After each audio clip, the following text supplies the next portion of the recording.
do the number 1 and the number 5. So in my planning, I'm going to use this like a coaster. In my planning, I'm going to pull off a piece because I'm going to make the numeral 1. And I'm going to pull off a piece, or I'll just save the rest of this. I'm going to pull off a piece for my numeral 5. And that's my planning. So I have 2 digits, a 1 and a 5. And sometimes, boys and girls, you may see the a 1 and a 5 written in a different way. So let me show you another way. It might be written with kind of straight lines. I just remembered that card. So I got this card out. So you may see it written like that. All right, so a straight line. This is the one that I'm going to make. So now I'm going to manipulate this, and I want you to do that as well. So you roll it out some kind of way, and then you're going to let it be like a stick, a straight line.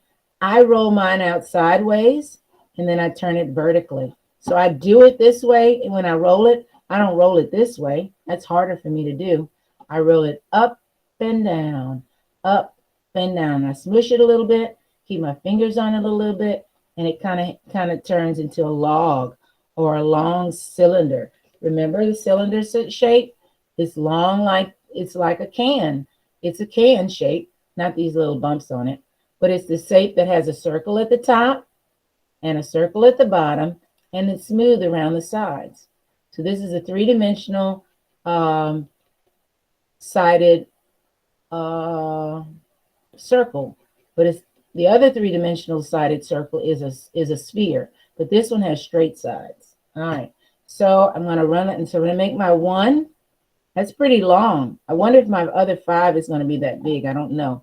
So I'll try. Remember, I like something that's scaled or something that looks about the same size. So I need like straight line. I need a straight line. So I'm going to do that first part. It'll be the straight line. And then, let's see. Straight line, straight line, straight line. No, this is not straight line, straight line, straight. This one is straight line. So I need a piece that goes straight like that. I don't know if you can see it, if the speech bubble is right. Yeah, you can see it. So a straight line. So I'm going to pinch a piece off. And there's that straight line. Then I need another straight line that goes down this way for this part. All right, so I'm going to roll that out. I might have enough. Let me just pinch a piece.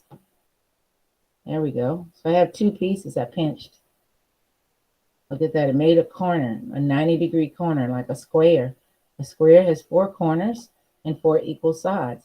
So this one has like a corner, like a square. A rectangle has a corner too, but it has 2 long sides and 2 short sides. All righty. 2 equal, yeah. And so now I'm going to roll this out because I'm going to curl it.